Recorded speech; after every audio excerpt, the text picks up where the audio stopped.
আমরা কেন শহর থেকে এই গ্রামে আসি? তবে কে কিসের জন্য আসে সেটা আমি জানি না। তবে আমি আসি এই গ্রামের নির্ভেজাল অক্সিজেনের জন্য। তবে বলতে পারেন যে কেন শহরে কি অক্সিজেন পাওয়া যায় না? হ্যাঁ, আমি বলবো পাওয়া যায়, কিন্তু সেটা ভেজাল যুক্ত। আর এই যে গ্রামে গ্রামে নির্ভেজাল অক্সিজেনের জন্য আমরা গ্রামে আসি। তবে এখানেও প্রশ্ন করতে পারেন যে শহরে কি অক্সিজেন নাই? আমি বলবো আছে, সেটা ভেজাল যুক্ত। আর গ্রামে যখন আসবেন, নির্ভেজাল অক্সিজেন। দেখেন গ্রামে কত সুন্দর পরিবেশ। এই ধান ক্ষেত, একটু মনে করেন এই ঘাসের উপরে পাও রাখি। হয়তো বা বলবেন যে তাহলে তো গ্রামেই থেকে গেলে পারেন। ভাই, শহরে তো মনে করেন বসবাস করি রুটি রুজি ইনকামের জন্য। এই যে বারবার শহর থেকে একটু সময় পেলেই গ্রামে চলে আসি, কারণ জন্মভূমিটাকে ভুলতে পারি না। এখানে আসলে সব প্রিয় জিনিস, যেমন ধরেন এই যে ডোবা থেকে আপনি মাছ ধরে খাইতে পারবেন, কিন্তু শহরে এরকম কোনো পরিস্থিতি নাই যে আপনি ইচ্ছা করলেই মাছ ধরে খেতে পারবেন। যদিও শহরে বসবাস করি, কিন্তু তাই বলে কি গ্রামের কোনো কাজই পারি না? পারি। এই যে দেখতেছেন, এই যে ধান, আমাদের ধান খেতে পাকছে, এই ধান কাটার জন্যই আসছি। আমি আবার ওইরকম মানুষ না। আমি মাশাআল্লাহ সব কাজ করতে পারি। এই যে আমার ক্ষেতের ধান কাটবো, সেজন্য আসছি, কারণ এটা আমার ভালো লাগে। দেখেন কত রকমের, কত সুন্দর যে দৃশ্য। এই যে ক্ষেতের আইল দিয়ে হাইটা যাওয়া, কত সুন্দর। এরকম পরিবেশ শহরে আপনি কোথাও পাবেন না। এই যে দেখেন কাকা তার নিজের ক্ষেতের শাক তুলে নিয়ে যাচ্ছে,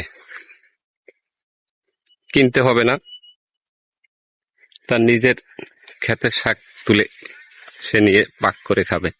হ্যাঁ, অনেকেই বলবেন যে তাইলে গ্রামে থেকে গেলেই তো পারেন, গ্রামের কাজ করবেন, সব যেহেতু পারেন।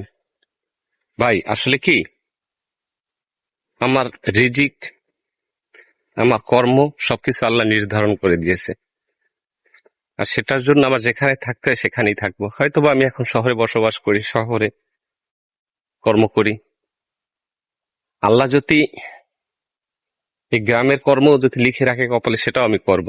এতে আমার কোনো দ্বিধাবোধ নাই।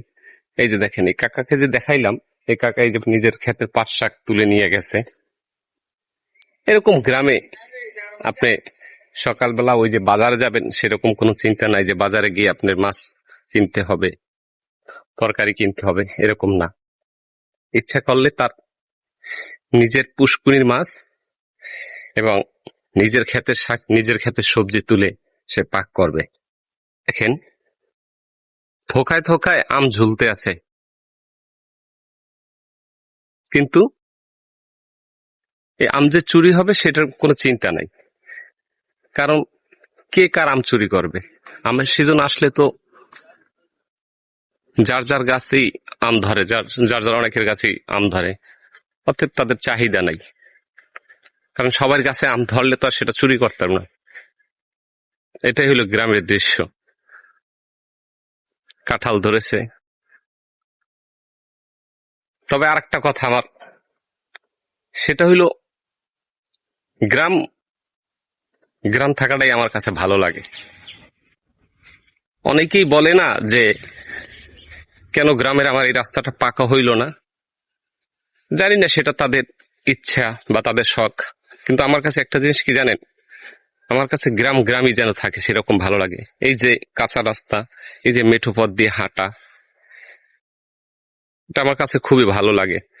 এখন হয়তো বা বর্ষার দিন না, যদি বর্ষার দিন আসে হয়তো বা এই রাস্তায় কাদা হয়ে যাবে, কিন্তু এই কাদার ভিতরে হাঁটাটাও একটা আলাদা মজা আছে। আমি বলবো গ্রাম গ্রামই যেন থাকুক। গ্রাম যদি শহর হয়ে যায় তাহলে আপনি শহর থেকে এসে এই গ্রামের ফিলটা উপভোগ করতে পারবেন না। কিন্তু কলা বাগান দেখা যায়, আপনি শহরে একটা কলা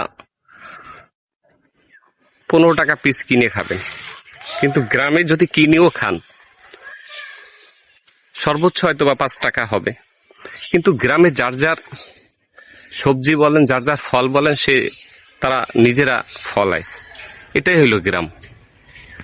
এই যে বাঁশঝাড় দেখতেছেন না,